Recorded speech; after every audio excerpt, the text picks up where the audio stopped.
Hoje nós gostaríamos, todas as pessoas que têm alguma dúvida, que queiram também perguntar para o nosso doutor, pode entrar em contato pelo WhatsApp 999-779076. Qualquer tipo de pergunta que nós possamos realizar.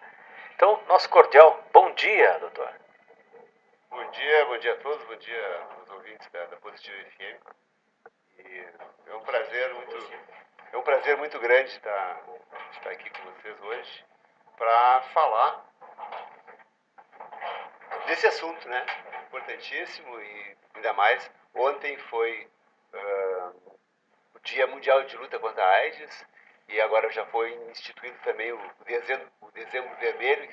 Serão ações a serem tomadas durante todo dezembro em relação à infecção pelo HIV.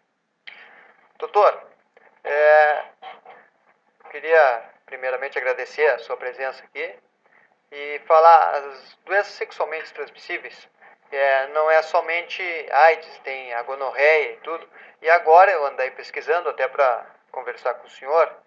Mas antes de entrar nessa pergunta que eu pesquisei, eu queria saber aonde que está, digamos assim, o maior foco de doenças sexualmente transmissíveis.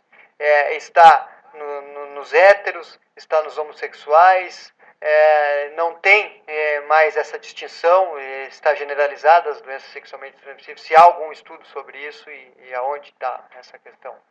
De fato, para adquirir uma infecção sexualmente transmissível, que agora mudou a nomenclatura, era DST, agora é IST. Né? Para adquirir uma infecção sexualmente transmissível, basta fazer sexo sem proteção. Bom, isso, ponto final. Né? Claro que existem grupos mais expostos, isso é verdade. Né? Então, quais seriam os grupos? Os grupos mais expostos. Profissionais do sexo, sim. Né? A população HSH, homem que faz sexo com homem, é mais exposta. Né?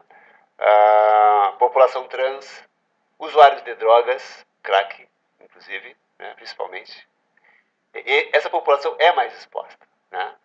Mas, assim, para adquirir a IST, basta manter um relacionamento sexual sem proteção. Doutor, uma pergunta que normalmente falam e alguns religiosos defendem é que a camisinha ela não previne as doenças sexualmente transmissíveis e a AIDS, porque segundo eles há um estudo de que os microporos da camisinha são maiores do que o vírus. Essa informação procede? É falácia? O senhor não procede. Não procede. Ponto. Tá bem, tá bem. Uratão, pode... Doutor, do que nós andamos pesquisando também, parece estar havendo uma preocupação da área de saúde de um aumento muito significativo. Parece que durante um tempo se conseguiu algum êxito e se alcançou esses retrovirais, essas medicações que conseguem dar uma sobrevida à pessoa ou fazer com que ela conviva. E isso parece que criou algum tipo de sensação de cura. E a partir disso, parece que houve uma negligência. As pessoas que pareciam estar mobilizadas não estão mais mobilizadas e os índices de IST, como o senhor disse, não DST, têm aumentado, inclusive com agravantes. É isso, doutor? Pois merece estudos muito profundos, né? Por que está acontecendo isso? Bom, alguns fatores são bem importantes. Então, no início da epidemia da AIDS, vamos falar da AIDS inicialmente, houve um choque muito grande na população, no sentido de que estavam indo a óbito artistas famosos, atores, cantores, pessoal da mídia, ídolos, estavam morrendo daquela doença. E, de fato, aquilo chocou muito a população em geral e os jovens também. Né? Então, aquele temor da AIDS, e que a AIDS era uma doença mortal, e tudo aquilo, de certa forma, freou um pouco a turma e acredito que o pessoal se cuidou mais naquele período. Bom, aí, o que aconteceu? Né? Esse pessoal, esses ídolos, já não morrem mais de AIDS, né? Eles morrem de overdose, de acidente automobilístico ou outra coisa desse gênero, mas de AIDS, de infecção, por HIV, por AIDS, a gente não escuta mais, não existe mais, não aparece mais, pelo menos na mídia. Então, esse é um dos fatores. Outro aspecto é o tratamento, que é uma faca de dois gumes mesmo, né? O tratamento, chamado terapia antirretroviral, a HAART, era a HAART, que tratamento altamente eficaz, em inglês é uma sigla, começou em 96 e começou com um verdadeiro coquetel, né? Naquela época, o cara tomava uma bandeja de comprimidos, e tomavam comprimidos 3 vezes ao dia, guardados no refrigerador, um era antes de comer, outro era depois de comer, um era tipo, tinha que ser só ao deitar. Ei, aquilo também assustava bastante. Hoje, o tratamento inicial para quem tem infecção por HIV é 1 ou 2 comprimidos por dia. E o esquema que começou este ano, que são 2 comprimidos ao dia, ele tem efeitos colaterais mínimos, para não dizer nenhum, são mínimos. Então, houve uma evolução nesse período todo do tratamento. Então, aquela bandeja de comprimido foi diminuindo até acabar em 1 ou 2 comprimidos e com efeitos colaterais mínimos. E isso também relaxou a gurizada, né? Então, o pessoal disse, se eu pegar um HIV, eu me trato. Algo do gênero. Essa pode ser uma das explicações do que está acontecendo, né? E o que aconteceu? Houve uma explosão das ISTs em geral, principalmente a sífilis, que a gente está há uns 4 anos, assim, vendo algo que nunca visto antes. A sífilis também conhecida como cancro duro, é isso? Cancro duro é a lesão inicial da sífilis. É a lesão inicial da sífilis. É uma fase da sífilis. Que consiste numa espécie de berruga, é uma úlcera. Uma úlcera dura que se desenvolve na genitália. Exatamente. O que eu digo disso, explicar explicitamente, justamente para que as pessoas que estão em casa, elas percebendo qualquer sinal de que isso está acontecendo, procurem imediatamente nesse sentido. A fase primária, que é a fase inicial da sífilis, se manifesta pelo cancro, chamado cancro duro. O cancro duro, ele aparece mais no homem, né? Porque na mulher os órgãos são internos e frequentemente o cancro duro, a lesão primária, na mulher ela passa despercebida, né? Mas o homem consegue detectar mais facilmente. E é muito interessante, porque é uma úlcera razoavelmente grande até, indolor, limpa. Não é purulenta, não é mal cheirosa, não é nada. É simplesmente uma úlcera indolor, que é acompanhada geralmente de uma íngua na virilha, que em questão de 3 semanas, 1 mês, some, sem tratamento, sem nada. E entramos numa segunda fase, né? A doença continua, só passou a fase primária. Então, essa é uma característica muito importante da sífilis. Desculpa, doutor, mas isso que o senhor está dizendo é muito importante, porque daqui a pouco a pessoa tem essa ferida e ela acha que quando ela desapareceu a íngua, ela curou, ela não curou. Passou uma pomadinha. Aí vem a parte braba da doença. Era uma alergia, era não sei o que, da roupa íntima, etc. Penso, né? No imaginário. E aí, era uma fase inicial da sífilis, e aquela sífilis sumiu, aquela lesão inicial, mas a espiroqueta, que é uma bactéria, continua no corpo.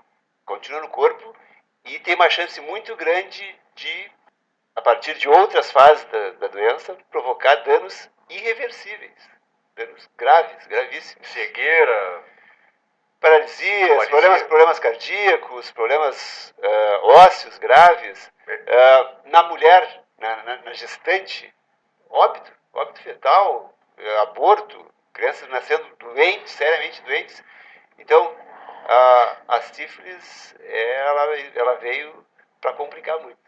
Mas eu acho até, doutor, que esse seu depoimento sobre a questão da sífilis revela a nossa perplexidade com isso, porque a sífilis era uma doença que matava há 100 anos atrás, era uma doença que tinha desaparecido. E talvez esse episódio do retorno da sífilis dê para as pessoas a noção do quão negligenciada está a questão da prevenção dessas doenças. A sífilis matou, por exemplo, Dom Pedro I. E isso foi lá em 1800 e bem pouquinho.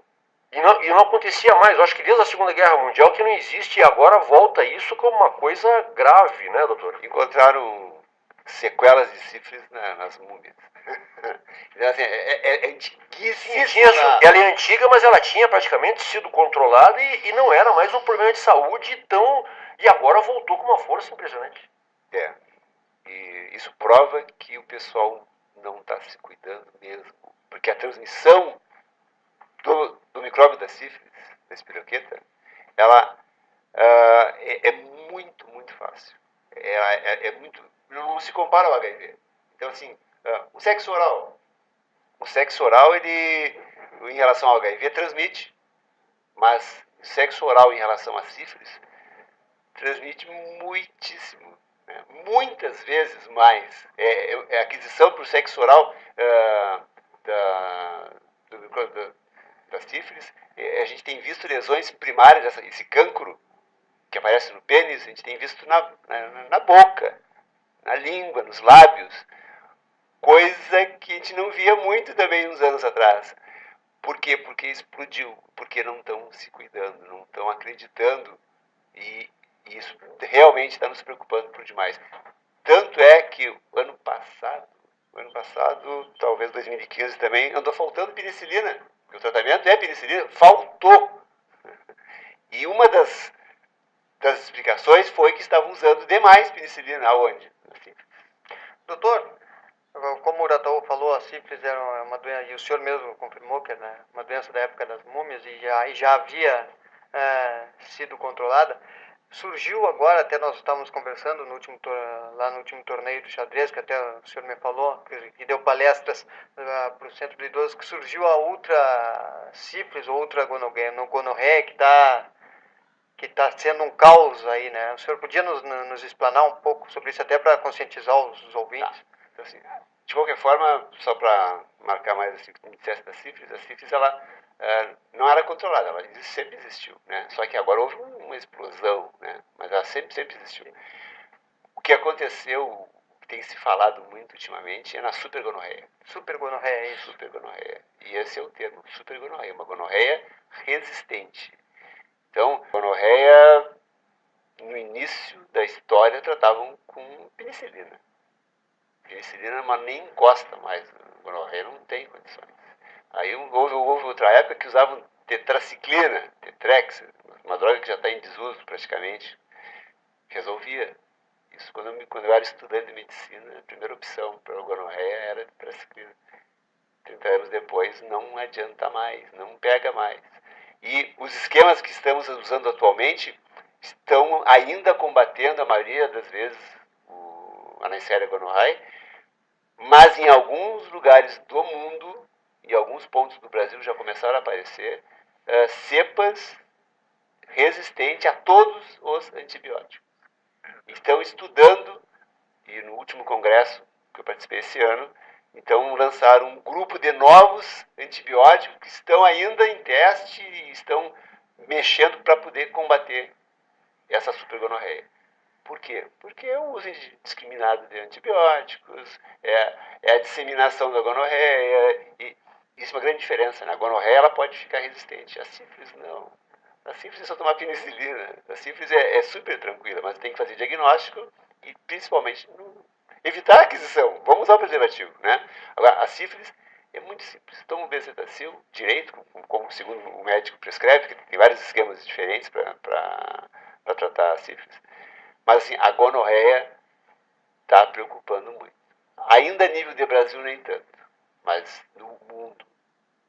Doutor, dependendo da IST, antiga DST, infecção sexualmente transmissível, ela pode ser assintomática. E tem algumas que são assintomáticas na mulher e não são no homem. Parece que a gonorreia tem uma coisa meio por aí. Mais fácil detectar no homem a gonorreia do que na mulher. A mulher parece que ela, me corrija se eu estou errado, parece que ela tem algum corrimento, que ela possa confundir com um fungo, alguma coisa. Já o homem tem aquela ardência característica da uretra, é por aí mais ou menos, doutor. Existe essa coisa de doença sexualmente, infecção sexualmente transmissível assintomática, e existe a sintomatia diferente em homem para mulher, e esse é o caso da gonorreia? Muito pertinente a tua observação. Quando eu faço as minhas apresentações, eu tenho um slide que mostra um iceberg. Então, o iceberg é aquela pontinha de gelo na superfície, e aquela montanha de gelo submersa. Né? Então, o que acontece? O homem, ele está na pontinha de cima, e a mulher é a parte de baixo. O homem, a maioria das vezes, mostra todas as doenças. Não todas, mas a grande maioria, ele mostra. Mostra porque arde a uretra, mostra porque aparece uma verruga no pênis, porque aparece uma úlcera no pênis, aparece onde ele enxerga, o órgão genital externo. Né? Mulher, interno. A gente tem encontrado lesões de sífilis atualmente, também na vulva, porque a quantidade de sífilis é algo, mas normalmente não aparece, é interna. A gonorreia, que na mulher geralmente faz uma cervicite, nem corrimento provoca na maioria das vezes. Né? A clamídia não provoca. Herpes, difícil, às vezes aparece na mulher, outras vezes não.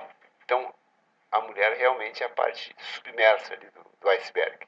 Por isso, entre outras coisas, que a mulher tem que fazer o exame ginecológico anual, obrigatório, para ver câncer, mas também para ver as ISTs que podem estar lá. Isso me parece uma coisa bastante importante, doutor. O senhor está dizendo, e é mais ou menos o que eu tinha visto aqui, apesar de não ser da área, que a mulher acaba sendo uma vítima muito mais potencial das ISTs e ela corre muito mais risco em função dessas questões de assintomatia, que para o homem, como o órgão sexual dele é externo, e da mulher é interna, ela não consegue perceber e às vezes avança uma doença dessas que chegue em uma fase mais adiantada e pode causar um transtorno muito maior. Em relação à maioria das ISTs, sim. E sobre isso, doutor, essa diferença, porque nós somos iguais como indivíduos intelectuais. E biologicamente nós temos distinções que a natureza nos cria no sentido de procriarmos e perpetuação da espécie, que é a questão do sexo masculino e feminino. Eu ouvi um depoimento de uma médica há um tempo atrás falando sobre a AIDS especificamente, e em função dessa questão, e eu digo isso não para diminuir ou pergunto, né, se isso, a importância de tanto homens quanto mulheres na questão da prevenção.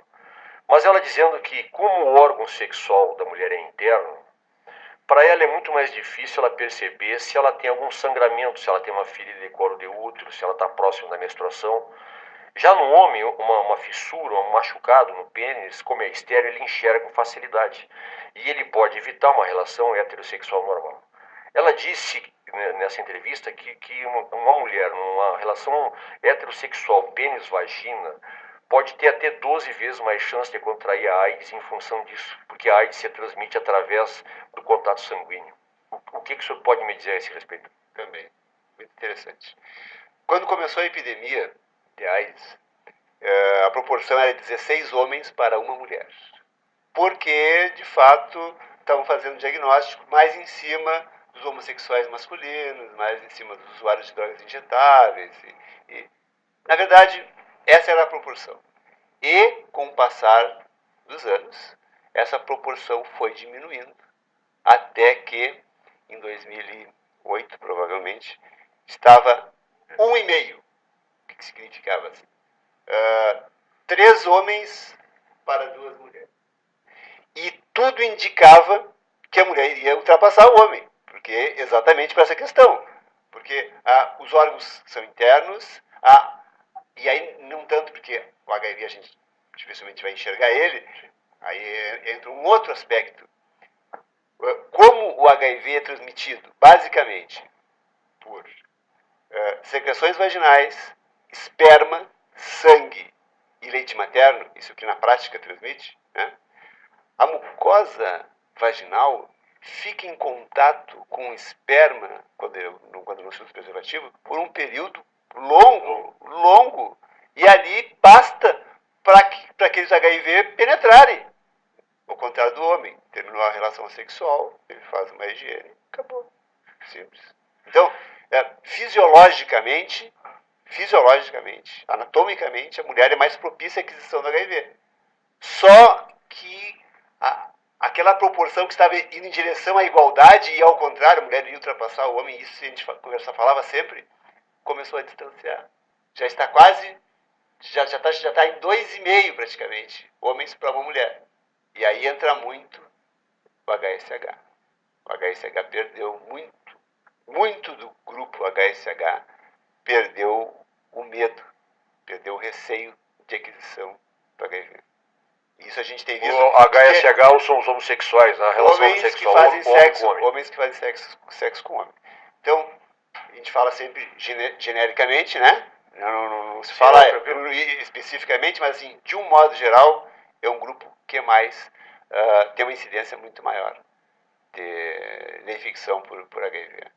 Então, homens. Então, esse grupo ele é bastante infectado. Né? Sim, o senhor está dizendo que enquanto os HSH, homem que faz sexo com homem, se cuidavam antes em função do trauma que tinha havido na sociedade, essa distância entre homens e mulheres contagiados foi se aproximando e se imaginava, inclusive, que pudesse passar. Na medida em que esses tratamentos para AIDS evoluíram, esses HSH, homens que fazem sexo com homens, voltaram a negligenciar isso e pela mesma razão. E até aqui é importante... Pode ser uma das explicações. Pode ser uma delas. E aqui até que é importante, doutor, explicar como é que se faz isso. Como é que se... porque na relação anal, que é a relação... se provoca microfissura ou fissuras no reto e no ânus da pessoa e que facilita esse contágio aí, me corrija se eu estiver errado, do esperma com o sangue da pessoa. Né? E até o senhor deu uma informação que apesar de eu conhecer, as pessoas não acho que não sabem. Que a secreção vaginal simples, o líquido vaginal também o famoso molhadinha, para falar uma coisa, aquilo também transmite AIDS, é isso, doutor? Certamente, certamente. O HIV, ele está em todos os líquidos do corpo. Então, foi encontrado HIV na lágrima, no suor, na urina. E em cima disso, por que se diz que com beijo na boca não passa AIDS? Então, mas para haver a transmissão, tem que ver a presença de um glóbulo branco chamado linfócito. E tem glóbulo branco linfócito aonde? No esperma, na secreção vaginal, no sangue e no leite materno. Ponto final. O beijo pode transmitir? Em teoria pode. Levou um soco na boca, está sangrando, o indivíduo está sangrando também. Mucosa com mucosa, sangue com sangue, pode transmitir? Pode. Mas assim, não é por aí. Não é por aí. Sapinho com sapinho? Não é por aí, né? Seria uma transmissão excepcional, né? Pode ser, pode. Mas oficialmente é desta forma. É a relação sexual anal transmite muito mais facilmente que as outras, principalmente a anal receptiva. A insertiva, a anal insertiva, que coloca o pênis dentro do ânus, transmite também, mas menos do que a receptiva. Então, quem dá, né? Quem está recebendo o pênis porque depende desse contato dele fluido, de um sangue, de uma ferida. E também porque é parecido com a mulher. O esperma depositado na mucosa do reto é absorvida facilmente. Aliás, o intestino grosso ele está ali a principal função é absorver os líquidos. Aí absorve tudo. Então, a relação anal receptiva ela é um modo assim, muito fácil de aquisição do HIV. Doutor, nas minhas pesquisas e até em conversa com o senhor falou que andou dando algumas palestras lá no Centro do Idoso e que o senhor notou que os idosos, devido até ao avanço da medicação, eles estão muito mais ativos sexualmente. E com isso, eles também estão muito mais vulneráveis a DSTs, porque eles têm... Né, aí eu pergunto se sim ou não, porque como eles são idosos, eles já têm um conceito de como se prevenir ou não, e muitas vezes eles são contra o uso da camisinha e tal, que é aquele velho ditado, comer bala com papel e tal. Sim, sim. É cultural. Procede esse estudo de que os idosos estão mais propensos a DSTs ou ISTs? Explane mais para nós aí, até para nossos ouvintes. Certamente. Há uns anos atrás, acredito que uns 5 anos atrás, eu programei uma palestra sobre HIV, sobre AIDS, lá no Centro de Idosos. E aí no dia eu estive lá e não tinha um idoso. Eles simplesmente fugiram. Bom, aí Aí era uma estratégia, né? Aí descobri que tinha um serviço oferecido por uma psicóloga, que eles adoravam aquele serviço e tal. Aí eles estavam todos prontos para receber a instrução lá da aula. Eu entrei, fechei a porta e, vamos nós, né? Então aí peguei eles, né? E no fim eles adoraram e tal, mas me disseram, doutor, não é aqui o seu lugar, o senhor se enganou de sala. Isto naquela época. Agora, poucos meses atrás, agora em outubro, foi início de outubro, marcamos uma nova e não armaram estratégia alguma. Eu disse, eu vou chegar lá, não vai ter ninguém de novo. Mas eu vou levar uns kits aqui para distribuir para algum idoso que tenha uma camisinha masculina, uma feminina, um folderzinho e tal, né? Aí ia levar 30 folders, e as gurias, não, leva, não, vou levar até essa caixa, levei 50. Faltou, encheu e me cravaram de perguntas. Assim, mudou demais. Tá? O perfil do idoso de agora para 10 anos atrás, vamos botar 10 anos, é outro. Eles se divertem, eles vão pro baile, eles namoram. A introdução dos medicamentos. Do Viagra, né? O Viagra quebraram a patente do Viagra, se consegue um Viagra barato em qualquer lugar e outros similares do Viagra, eles estão se relacionando muito mais. E aí entra a história da bala com papel. São indivíduos, homens que se acostumaram a nunca usar preservativo. Tomavam uma penicilina quando tinha uma gonorreia, lá no tempo, quando eram jovens, e de fato eles não usam. Quer dizer, usam muito pouco. Alguns que não usam essas drogas para melhorar a ereção, me dizem assim, mas doutor, mas se eu parar o brinquedinho, eu perco a ereção também. Né? Aí não sai o jogo. Então eu toco de ficha sem a camisinha. São relatos que eles me passam. Né? Essa população, e aí começa de o que é idoso. Eu assisti uma palestra agora segunda-feira, fenomenal, sobre idoso. Assim, cada grupo chama idoso uma idade diferente. Então, o Ministério da Saúde, quando fala em idoso, ele está falando de 50 anos de idade. É o grupo de 50 anos de idade em diante. Esse grupo de 50 anos de idade em diante, ele... Eu não estou nesse grupo. O Ministério tem que mudar isso aí. Eu tenho 56 e não estou nesse grupo. E o Estatuto do Idoso considera idoso com 65. Mas é uma classificação, né? Classificação onde os idosos estão nessa classificação de 50 anos para mais, né? Quando se fala em HIV, né? Esse grupo tem uma incidência de 2,5% de infecção por HIV. Enquanto a população geral está em 0,5%, essa turma acima de 50 está 2,5%. 5 vezes mais. Tá? Profissional do sexo é 5%. Então, é um grupo muito exposto. Profissional do sexo 5%, os idosos é 2,5% e os HSDH 10%. 10%. É uma população muito exposta por causa disso, pelos hábitos sexuais. Outro fator muito importante, ninguém leva a sério a sexualidade do idoso, de modo geral. Né? Aliás, as pessoas não levam a idoso a sério, de modo geral. Né? E é uma coisa que me incomoda profundamente, é uma pessoa jovem se dirigir a um idoso dizendo que mimosinho, que queridinho. Não é. É uma pessoa que precisa todo um respeito, uma consideração, porque é uma pessoa que já passou muitos anos pela vida e contribuiu muito. Né? Sim. Então, quando se fala em sexualidade do idoso, se pensa que eles não comem mais nada, né? Eles comem só bolacha, esse vozinho come só bolacha, é coisa do gênero. Né? Eu fazia plantão, agora eu faço plantão, não, vou fazer plantão no pronto-socorro uma época. Eu me lembro de uma vez, eu assisti um acidente de sutura. Estava mexendo numa agulha lá e tal, e aí passou no sangue de um vovô e passou no sangue de um profissional de saúde, e eu, e naquela época eu não trabalhava ainda com a DST, com a AIDS, né? E eu disse, vem cá, vamos ter que ver isso aqui, vamos fazer o que vão fazer a respeito de contaminar. Não, esse voo aqui, só bolacha, olha lá, um preconceito tremendo. E hoje, é um grupo que está 2,5%. É mais fácil achar o HIV num pessoal acima de 50 anos do que menos, né? Falando em população geral, né? O Antônio, ex-presidente do Simba, ele mandou um abraço aqui.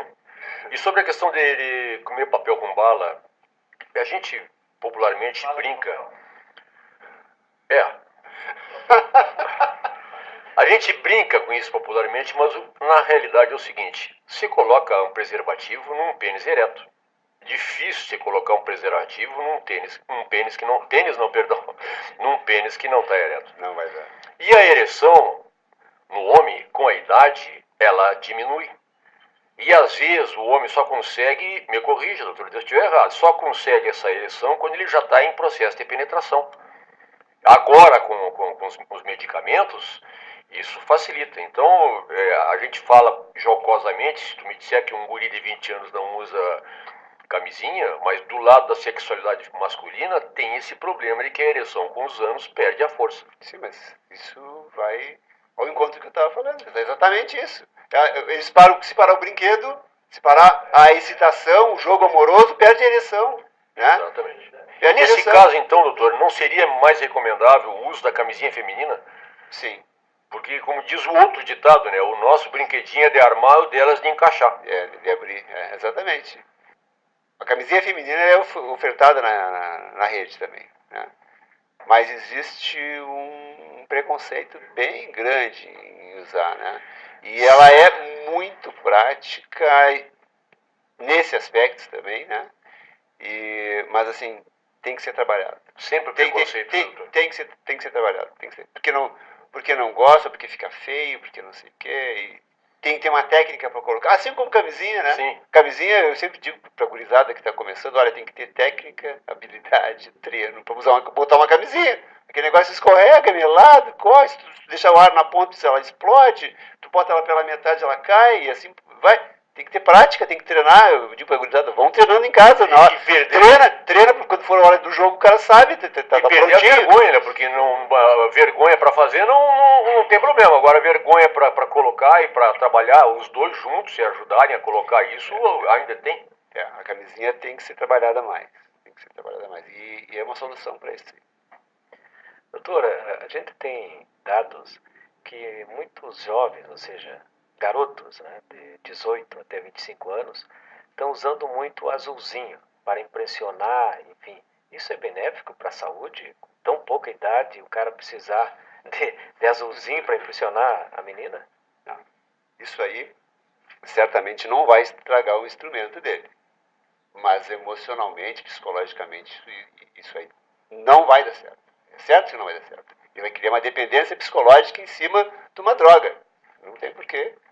Um jovem está usando uma medicação para aumentar a potência sexual. E essa dependência psicológica pode acontecer também em idades mais avançadas. Às vezes o problema de ereção que a pessoa tem é outro, que talvez fosse um urologista pudesse tratar antes de começar a tomar o remédio. Aí começa a tomar o remédio e não consegue mais ter ereção sem remédio. A recomendação para começar a usar uma medicação desse tipo é passar pelo médico, né? Não necessariamente só o urologista, mas o clínico, para saber até que ponto está liberado para usar a medicação. Existem medicações que são contraindicadas, ou ao contrário, o azulzinho é contraindicado com algumas medicações. Né? Contraindicado, risco até de morte. Doutor, o senhor atua nessa área de ISTs, né, antigas DSTs há algum tempo. Eu queria saber uma informação, se há algum estudo com relação Bagé, Brasil e Mundo. O percentual de DSTs em Bagé, um parâmetro com o Brasil e com o mundo, para nós sabermos como é que anda Bagé, até para os ouvintes ficarem conscientes. Então. Existe um ranking, né, o ranking da AIDS no Brasil. Então, as cidades acima de 100 mil habitantes participam desse ranking. Ali tem variáveis ali que são colocadas e é chegado num número e dá a colocação da cidade em cima do HIV e da AIDS. E a cidade número 1 é Porto Alegre, né, claro, primeiro lugar do ranking. Segundo lugar, Alvorada, no Brasil. No Brasil? No Brasil. Porto Alegre é a primeira no Brasil? No Brasil. Alvorada a segunda. Nossa. Rio Grande a terceira. Nossa. Por causa da questão dos portos, será? Também, Essas três cidades estão no topo do ranking no Brasil? No Brasil. Depois entram várias outras da região sul, Santa Catarina, Paraná, mas várias do Rio Grande do Sul entram dentro desses primeiros 20 ali. Bagé está número 56. Número 56 no Brasil. Em 5.500 municípios nós somos Não, aí é menos, perdão, é porque é acima de 100 mil habitantes 100 aí, mil. mas é uma colocação Não, bastante é uma colocação elevada. bem interessante. E aí são avaliados diagnósticos, quantos diagnósticos se faz por ano, por exemplo, de infecção, quantos óbitos, em que situação o indivíduo chega quando é feito o diagnóstico. Então, se está muito imunodeprimido, se está menos, se não está imunodeprimido ainda, tudo isso vai contando, vai entrando nessas variáveis. Então, é isso. O índice de detecção nacional é de 20 casos para cada 100 mil habitantes por ano. Tá? E a gente está acima disso. Oficialmente, se entrar no site, a gente está com 28. Mas na prática não tá, essa conta não está do último ano não está computada lá.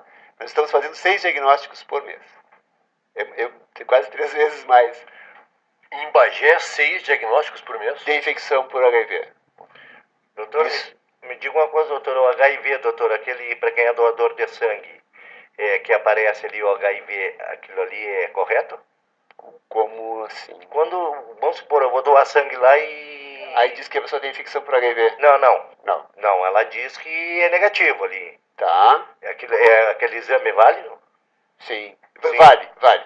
Mas assim, sempre quando alguém vai doar o sangue, é feita uma entrevista. Sim. Com aquela certeza. pessoa. Sim. Porque um teste para HIV negativo para um doador de sangue tem que se avaliar o comportamento sexual dessa pessoa. Porque alguns indivíduos Pode mentir. podem mentir. Não, eles podem estar em janela imunológica. Né? Existe a janela imunológica. Tá, mas me Eu diga... faço um teste, eu estou com HIV já e faço o teste agora e não dá nada. Por quê? Não deu tempo do exame positivar. Então, na hora de colher sangue, sempre existe um trabalho muito importante, muito sério de investigação feito pelo pessoal que colhe esse sangue. Sobre esse aspecto, doutor, a partir da contaminação, quanto tempo depois é detectável que a pessoa está contaminada? Um mês após a aquisição do HIV, em 90% dos casos já aparece positivo. 10% não. Aí a gente espera 2 meses. Então, 2 meses é 99,99%. Então, é 100%. 2 meses é janela imunológica. Mas se fizer antes, tem 90% de chance de realmente... Né? Só para completar aqui, e agora tem um medicamento um teste que você compra em farmácia agora, né? Que experiência que o senhor tem com esse teste? Não, nenhum. Foi lançado? Nenhum. Isso aí vai ser um teste, ele é particular, não, as pessoas vão pagar por ele. Eu já andei pesquisando, não encontrei preço ainda, isso vai ser... O mercado vai se acomodar e vão achar um valor para isso. É um exame que vai contemplar aquele pessoal que não quer se expor a um serviço de saúde, né, e quer fazer escondido o teste, sigilosamente. É bastante controvertido, de certa forma, porque uma pessoa pode simplesmente se autodiagnosticar e tomar uma atitude, né, dramática em relação a isso. Tantas dramáticas que a gente encontra, com todo o aparato, com toda a orientação, com todo o acolhimento. Algumas pessoas tomam atitudes violentas em relação ao diagnóstico por infecção por HIV. Agora imagine a pessoa sozinha em casa, se autodiagnosticando e a cabeça voando, dependendo de cada um, isso pode certamente trazer consequências muito ruins. Temos uma pesquisa aqui na nossa produção. Segundo o IBGE, são 310 municípios acima de 100 mil. Então, Bagé está numa colocação bem considerável. Né? Bastante. Bom, doutor, a pergunta que eu queria lhe fazer é o seguinte, doutor. Se causa uma comparação. Transar com uma pessoa infectada hoje, que tempo leva para aparecer? A doença? É. A infecção, em 90% das vezes, vai aparecer em um mês. No exame, faz o teste, vai fazer o teste rápido lá no posto, né? Aí, quando é que vai desenvolver a AIDS? Aí a AIDS é outra coisa. A AIDS é o resultado da queda da imunidade, porque o vírus ele entra no indivíduo e vai comendo os seus CD4, que são os seus soldadinhos, os seus generais, a gente faz analogias mais diversas para explicar, mas assim, a imunidade vai diminuindo. Quem come um mingau vai comendo pelas beiradas, está quente, né? E aquele exército vai diminuindo e ele vai se aguentando. Chega uma hora que ele não aguenta mais. Aí ele começa a demonstrar por sintomas. Em torno de 6 a 8 anos no Brasil. Tá? Mas eu já vi 3 anos aqui em E Bagé. qual é o primeiro sintoma, doutor? Aí sim, nós temos 2 tipos de pacientes. Então, as pessoas, em geral, elas sempre imaginam um tipo, que é aquele que começa a adoecer. Dá febre, emagreceu, deu diarreia, deu uma pneumonia, deu uma manchinha no corpo, íngua, e a pessoa vai se desmontando aos pouquinhos. Bom, aquilo é AIDS.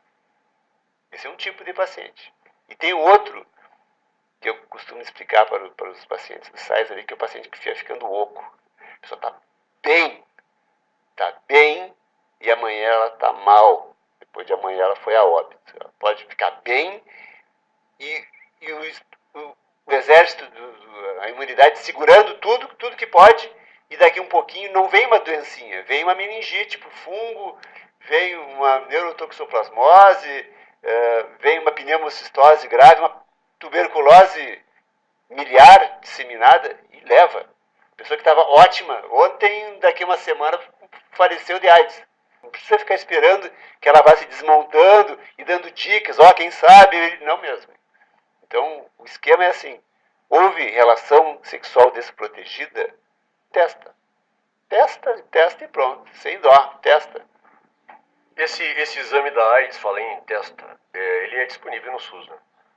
Todas as unidades básicas de saúde estão aptas a realizar o teste rápido, e rápido é aquele teste que tira o sangue em 20, 30 minutos, está pronto o resultado, para sífilis, hepatite B, C e HIV. Ótimo. Aí é uma informação que as pessoas precisam tomar conhecimento, então qualquer dúvida, procure um posto de saúde, façam o teste esse rápido e se tranquilize. Não, ou daí, se aparecer, possa tomar alguma providência. Mais 2 ISTs aqui, doutor, que uma é comum no Brasil inteiro e uma outra que tem um índice diferenciado em Bagé. O HPV, né, que agora tem uma vacina que parece também não está tendo o acolhimento que se desejaria pelos adolescentes, e aí peço que o senhor faça a recomendação de que procurem a vacina, né, e as implicações do HPV, a questão de câncer no homem e na mulher. E a outra, que é uma coisa meio histórica aqui, ligada ao futebol, a seringas compartilhadas de medicamentos, que na época não se dava muita bola, que é a hepatite, né, que em Bagé tem uma quantidade, como outras cidades, um pouco diferenciada dessa hepatite. Eu não sei dizer qual delas, essa é a C. A hepatite C. Então essas 2 ISTs, doutor, é o HPV então, e a hepatite. Vamos para o HPV. O HPV é o papiloma vírus humano.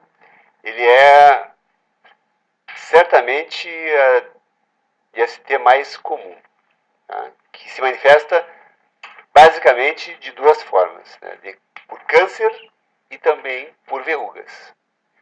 Porque o HPV não é um vírus, ele é um grupo enorme de vírus diferentes, né? É um número muito grande de vírus diferentes. Então, alguns HPV são oncogênicos, são provocadores de câncer. Outros HPV são provocadores de verrugas. Não são, eles são tudo HPV igual, mas eles agem de forma diferente, né? E é muito frequente. Todos os dias eu vejo vários casos de verrugas genitais, né? Na mulher, ela pode ter as verrugas também, mas na mulher o oncogênico realmente ele provoca o câncer de colo de útero. E só vai ficar sabendo se tem ou não tem pelo exame ginecológico preventivo anual que ela tem que fazer, né? O tratamento da verruga é muito simples, é usada uma medicação que queima quimicamente e ela cai. Depois ela, infelizmente, às vezes volta, mesmo sem ter se reinfectado, mas aquele HPV pode ficar mais ou menos cronicamente por ali um período. Felizmente, na maioria das vezes, ele cai e não volta mais, quando é a parte da verruga. E esse outro que é o oncogênico, aí sim, aí é a importância da vacina, né? Estão ofertando uma vacina contra o câncer para essas meninas. Puxa vida, uma vacina contra o câncer, né? E houve, de fato, um problema lá quando começou a vacinação, que foi estratégica, aquilo foi um erro estratégico. Eles foram para a escola, botaram as meninas, os adolescentes em fila e toca a injeção. É óbvio que uma vai desmaiar, uma vai ter chiliquito e a outra vai... É claro que vai, são crianças, pomba, né? E aquilo tinha que ter um aparato emocional, a mãezinha do lado, etc. E aquilo criou, infelizmente, sequelas até hoje, né? Porque é uma vacina muito segura. Eu, até hoje, sou pediatra, nunca vi uma criança que fez a vacina contra HPV e me apareceu no consultório com isso ou com esse ou aquele sintoma. Então, o apelo é esse, né? Vamos vacinar essas meninas, vamos evitar que elas tenham câncer de colo de útero. Pronto. Agora os meninos estão sendo vacinados também, felizmente, entenderam que é uma via de mão dupla, né? Puxa vida, né? E também tem outros grupos que também estão sendo ofertados essa vacina, não só essas crianças. Bom, o HPV era esse, outra questão era a hepatite C. Hepatite C passa por mim sempre. Eu tenho vários pacientes co-infectados, mas eu não sou o médico que trata as hepatites. O SAIS, ele é composto de 3 médicos, né? Um clínico que atende as hepatites, o Dr. Vasconcelos, a doutora Terezinha, que é ginecobstetra, eu que faço a parte clínica e pediátrica, e temos ainda 2 enfermeiras, uma assistente social, uma farmacêutica, 2 técnicas de enfermagem, uma secretária, auxiliar administrativo, serviços gerais e motorista. A gente tem uma equipe bastante grande, ainda falta algum profissional está faltando, mas vai chegar para nós em breve. E que é uma última pergunta, mas dentro disso aí, que tipo de serviços, até para a comunidade saber e procurar, quais os serviços o SAIS presta? O serviço do SAIS em relação às ISTs. E a hepatite está dentro. É isso aí. Basicamente, as verrugas, os corrimentos, as úlceras, as hepatites, o HIV, é aí que a gente trabalha. Algumas vezes o pessoal aparece lá meio atrapalhado, vem com outra indicação, geralmente eu oriento e encaminho para o devido lugar, né? Queixas urológicas aparecem frequentemente, que não é queixa. Algum paciente me aparece lá com queixa de impotência, de alergia nos genitais. Eles não têm muito como saber se é uma coisa ou é outra coisa, então quando chegar para mim um caso desse, eu geralmente direciono para Esse atendimento, doutor, no SAIS, a pessoas que estão procurando solução nesta área, nas ESTs, ele tá tranquilo, assim, eu digo, tem muita demanda, fila, essa coisa, ou vocês estão conseguindo trabalhar mais ou menos razoável, de uma maneira assim, mais tranquila? Assim. Eu vou falar das hepatites. A gente está atendendo em torno de 50 pessoas por dia. Tá? Entre aplicações, entre tratamentos, entre consultas, entre testes, 50 pessoas por dia. Isso, assim, para vocês que estão na linha de frente ali... Está puxado. Tá muito puxado, é isso? Não está muito, mas está puxado. E cansa muito, cansa muito. Isso aí é bem provável que novos procedimentos, exceto que serão ofertados pelo SAIS, que a gente pode falar daqui a pouquinho, e a demanda vai aumentar mais ainda e nós vamos precisar de mais profissional. Assim, a reivindicação, porque isso é uma área muito importante, né? Não existe a sexualidade, é uma coisa que está ligada diretamente à felicidade do ser humano como de uma forma total, não existe. Eu dou uma importância enorme para isso, porque a felicidade da pessoa passa por isso mesmo, entendeu? Porque assim, em que demanda que tem o SAIS, assim, e para quem essa demanda, se é para o Estado, município, o que esses órgãos podem alcançar ou deveriam alcançar para melhorar a situação de vocês lá, no sentido de atender menos apertados? O que se pode fazer para poder melhorar isso? Eu quero te dizer assim, que tá puxado, mas a gente consegue. Então, assim, de um modo geral, se eu não atender hoje o paciente que chegar lá com uma queixa de uretrite, eu vou atender amanhã. Né? O paciente que chegar lá com um acidente de trabalho com sangue, ou um acidente sexual, ou um acidente trabalho com sangue ou um acidente sexual, um caso de violência sexual também, a gente atende imediatamente. É emergência. Né? Então, A gente consegue, mas eu digo apertado assim, porque é corrido, é trabalhoso, mas em breve vai ser ofertado a PrEP e a PrEP vai dar muito trabalho, que eu vou falar assim, o que é a PrEP. Agora o senhor já nos explica o que é a PrEP, mas nos dê o endereço do SAIS e um telefone, se é possível, para nós passar para os ouvintes. O SAIS fica na Bento, No antigo consultório do Miguel Yeft. passando o esquinão do Albino, indo em direção ao Colégio Bradesco, naquela quadra. Uma esquina após o esquinão ali no antigo consultório do Miguel Yeft. Isso. É uma quadra do esquinão ali. 3242-3384. 3242-3384. E a PrEP, doutor? Tá, a PrEP.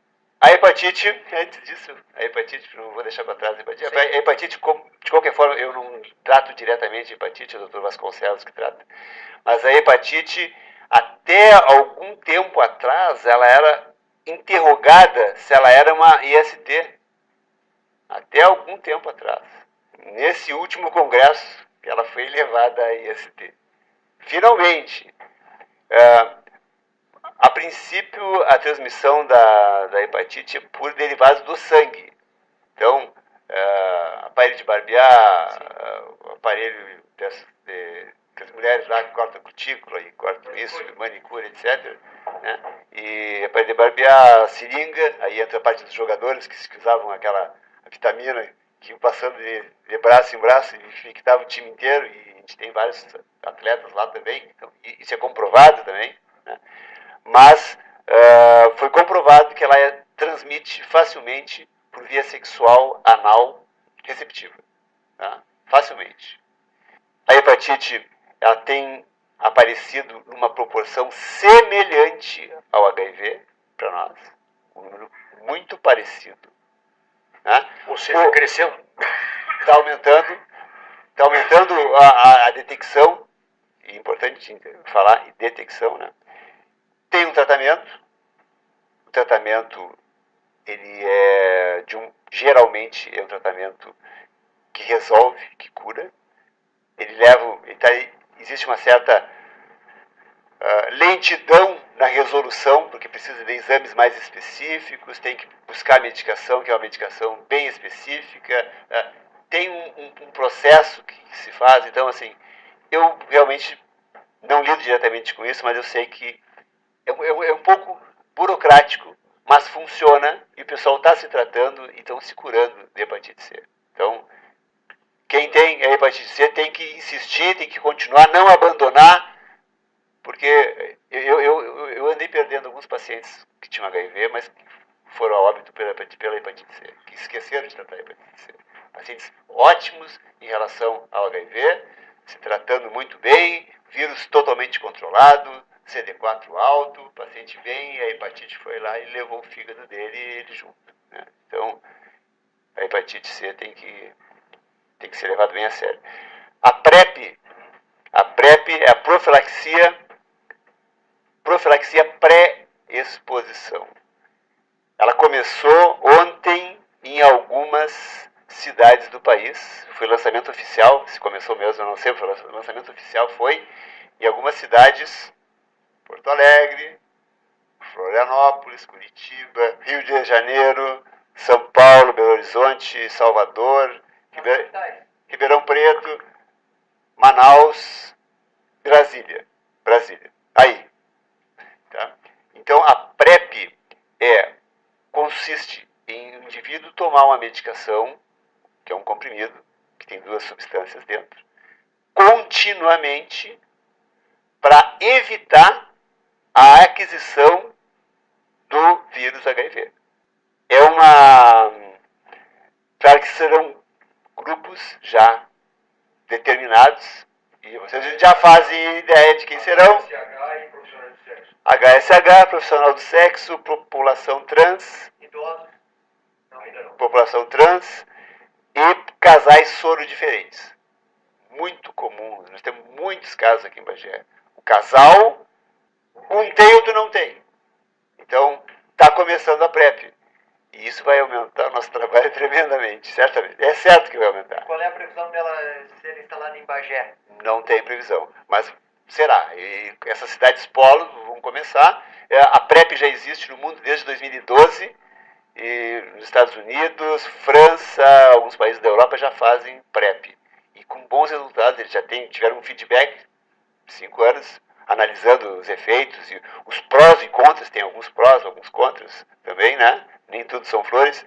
Sim. Mas, de qualquer forma, no final das contas, é vantajoso ter a PrEP. Bueno, vamos tentar prosear. Uma pergunta, então, de uma ouvinte, perguntando duas coisas. Na questão da hepatite, muitas vezes a gente olha para os olhos de uma pessoa, está todo amarelado. Isso também está indicando que seja a hepatite? E outra questão também, a percentagem de doenças sexualmente transmissíveis em casais mais velhos, ou seja, casados, está aumentando? Como é que está sendo essa proporção? O olho amarelo reflete a icterícia, que é o aumento das taxas de uma substância no sangue chamada bilirrubina. Isso pode ser provocado por inúmeras doenças, diferentes etiologias, né? E a hepatite está entre elas. Então, o olho está amarelo é sinal que tem uma doença ali que está atrapalhando a eliminação daquela substância amarela. Está evitando, está atrapalhando a eliminação. A substância amarela que se acumula no sangue, ela passa pelo fígado e sai pelas fezes, da coloração às fezes, né? Então, se o olho está ficando amarelo, é porque o fígado está sofrendo algum tipo de injúria, né? Ou o fígado, ou os canaizinhos que passam pelo fígado, que acabam eliminando aquela substância. Então, o olho amarelo sempre tem alguma relação, no geral, com o fígado. No geral, né? Existe doença do sangue que não tem nada a ver com o fígado, que também deixa o olho amarelo, mas na grande maioria das vezes, o olho amarelo significa que o fígado está sofrendo. Na maioria das vezes. Em relação aos casais, é difícil dizer isso. Se entre os casais está aumentando a incidência de... No caso, vão procurar, no caso, né? Enfim, casados, um pouco mais o marido dá aquela puladinha e infecta a esposa, enfim. Como é que está esse índice? Isso é comum. Isso é o nosso dia a dia desde sempre. Não, só um pouquinho. O marido dá uma puladinha ou a esposa dá uma puladinha, senão fica... Certo. Sim, mas o homem é mais safado, é isso? Por isso que eu nunca pulo, eu sou fiel à minha mulher, porque eu amo ela. Bicho velho nojento. Não, isso sempre aconteceu. Faz parte do lado do serviço, né? É comum, um dos maiores índices antes do teste rápido, de detecção era na gestante, porque a gestante era obrigatório o teste, né? Então, o gestante dava positivo, saía atrás do esposo, aí a gente saía lá atrás, ia ver, muitas vezes, grande parte tinha sido do esposo, né? Isso também dá a parte, né, do casal, muitas vezes. Sim, algumas vezes dentro adquiriu durante o relacionamento ou não, né? Ou não. Mas assim, realmente, essa história de um trazer o HIV para o outro dentro de uma relação estável, isso sempre aconteceu. Isso não é agora que está acontecendo, isso é desde sempre. Tá bem. Bueno, temos mais alguma pergunta? Não temos, eu pelo menos não tenho, não sei se o Iraúna não tem. Então, só agradecer a presença do doutor aqui, ficamos gratos pela sua presença, pelos esclarecimentos. Certamente o assunto dá pano para manga e levaria a tarde toda, queremos trazê-lo novamente para falar sobre esse assunto e outros assuntos, desde já o senhor está convidado, inclusive para falar também sobre o xadrez e o clube de xadrez que está muito forte em Bagé aqui, e eu sei disso porque eu sou a participante, assim como o senhor, que é um grande campeão. Infelizmente não foi campeão nesse ano.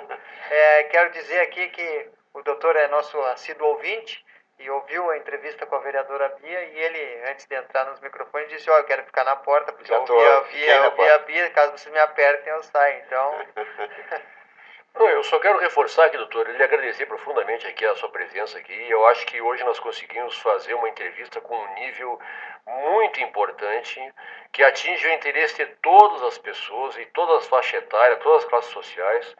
E dizer para o nosso ouvinte que nós estamos aqui abertos para todo e qualquer profissional de qualquer área aqui para tratar de assuntos que são assuntos de interesse coletivo, que são de interesse da sociedade. Eu agradecer muito a sua generosidade de vir aqui, nos ajudar a esclarecer as pessoas, porque eu acho que nós estamos tratando de vida e de vida a felicidade das pessoas. E lhe dizer que o programa e a rádio está sempre aberto aos senhores, aos seus colegas, para tratar todos os assuntos que são da seriedade ou até de menos seriedade, mas que sejam de interesse da nossa sociedade. Obrigado, né? Obrigado à Positiva FM. De fato, assim, foi um prazer estar aqui com vocês. Uma conversa bem tranquila, bem relaxada e tocando em pontos nevrálgicos importantíssimos em relação à infecção por HIV.